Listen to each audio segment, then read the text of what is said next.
Assalamualaikum warahmatullahi wabarakatuh. Perkenalkan, nama saya Zahra Lasaka, jurusan Pendidikan Bahasa Arab semester 1, kelas 1B, IAIN Sultan Amai Gorontalo. Baiklah, saya akan memaparkan identitas artikel, yaitu logika dan berpikir ilmiah, yang ditulis oleh Haji A. Qadir Sobur dengan judul buku Logika dan Penalaran dalam Perspektif Ilmu Pengetahuan. Apa itu logika? Pengertian logika menurut K. Prince CMT Adi Subatra dalam Mundiri mengatakan bahwa logika adalah berasal dari bahasa Latin yang yaitu logos, berarti perkataan atau sabda. Kemudian menurut juga istilah lain sering juga disebut mantik, berasal dari kata Arab yang diambil dari kata nataqo yang berarti berkata atau berucap. Menurut Andre Atta, DDK dalam Mukhtar konsep logika atau logis sudah sering kita dengar dan kita gunakan. Dalam bahasa sehari-hari, perkataan logika atau logis menunjukkan cara berpikir atau cara hidup atau sikap hidup tertentu, yaitu masuk akal, yang wajar, yang beralasan atau berargumen, yang ada rasionya atau hubungan-hubungan rasionalnya yang dapat dimengerti walaupun belum tentu disetujui tentang benar atau salahnya. Dapat dikatakan bahwa logika adalah kajian dalam proses penalaran yang bertolak dari penerapan prinsip berpikir dalam suatu penalaran yang tepat yang digunakan dalam membedakan yang baik dan yang benar dari penalaran yang buruk dan salah. Jalan pemikiran yang mengesampingkan hal-hal tersebut di atas dikategorikan pemikiran yang tidak logis. Logika merupakan ilmu yang fundamental yang secara sistematis menyelidiki, merumuskan dan menerangkan asas-asas yang harus ditaati agar orang dapat berpikir dengan tepat, lurus dan teratur. B. Tujuan logika. Tujuan logika adalah kecakapan menerapkan aturan-aturan pemikiran yang tepat terhadap persoalan-persoalan yang konkret yang kita hadapi, serta pembiasaan sikap ilmiah, kritis dan objektif. C. Kualitasnya logika dapat dibedakan menjadi dua, yakni logika naturalis atau logika alamiah. Yang kedua, logika artifisialis, yaitu logika ilmiah. Nah, logika naturalis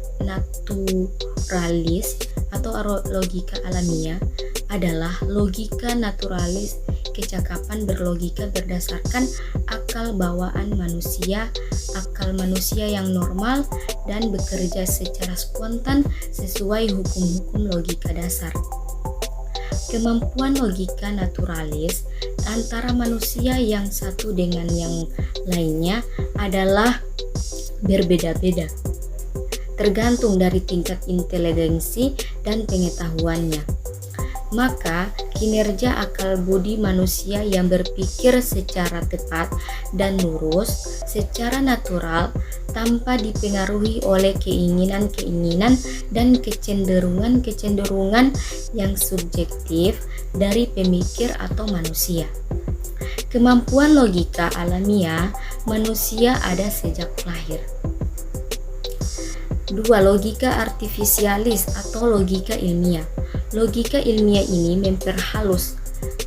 mempertajam pikiran serta akal budi. Logika ilmiah menjadi ilmu khusus yang merumuskan asas-asas yang harus ditepati dalam setiap pemikiran. Berkat pertolongan logika ilmiah inilah akal budi dapat bekerja dan lebih tepat, lebih teliti, lebih mudah, dan lebih aman. Logika ilmiah dimaksudkan untuk menghindari kesesatan atau paling tidak mengurangi kesesatan. Di Barat, yang pertama sekali merumuskan kaidah-kaidah tentang logika artifisialis adalah Aristoteles, yang tertera di dalam bukunya Organon, yang berarti instrumen atau alat, yakni alat untuk berpikir benar. Namun demikian, jika dipandang dari segi objeknya, maka logika artifisialis dapat dibagi menjadi dua, yakni logika formal dan logika material. Logika formal sering juga disebut logika minor, sedangkan logika material disebut logika mayor. Logika formal adalah mempelajari asas-asas atau aturan-aturan atau hukum-hukum berpikir yang harus ditaati agar orang dapat berpikir dengan benar dan mencapai kebenaran. Logika material mempelajari sumber-sumber dan asalnya pengetahuan, alat-alat pengetahuan, proses terjadinya pengetahuan, dan akhirnya merumuskan metode pengetahuan tersebut. Manusia diberikan oleh Allah Subhanahu wa Ta'ala memiliki kelebihan dari makhluk lainnya, sehingga manusia diberikan kemampuan untuk berpikir, merasa, mendengar, melihat, bersikap, dan berbuat dengan benar. Sikap dan tindakan diperoleh atau bersumber pada pengetahuan yang diperoleh dengan melalui kegiatan dan proses berpikir, merasa dan melihat, serta mendengar.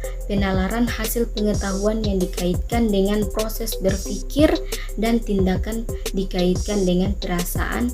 Dalam hal ini, seorang ahli fisika yaitu Pascal menyatakan bahwa ternyata hati juga mempunyai logikanya sendiri. Dalam hal ini perlu diketahui juga logikanya. Kita sadari bahwa tidak semua kegiatan berpikir itu didasarkan pada penalaran. Artinya, penalaran adalah kegiatan berpikir yang memiliki karakteristik tertentu dalam menemukan suatu kebenaran. Dengan demikian, manusia dalam melakukan kegiatan berpikir tidak selalu didasarkan pada penalaran, namun ada juga kegiatan berpikir yang didasarkan pada perasaan dan intuisi. Sekian, terima kasih, semoga bermanfaat. Wallahu musta'an. Wassalamualaikum warahmatullahi wabarakatuh.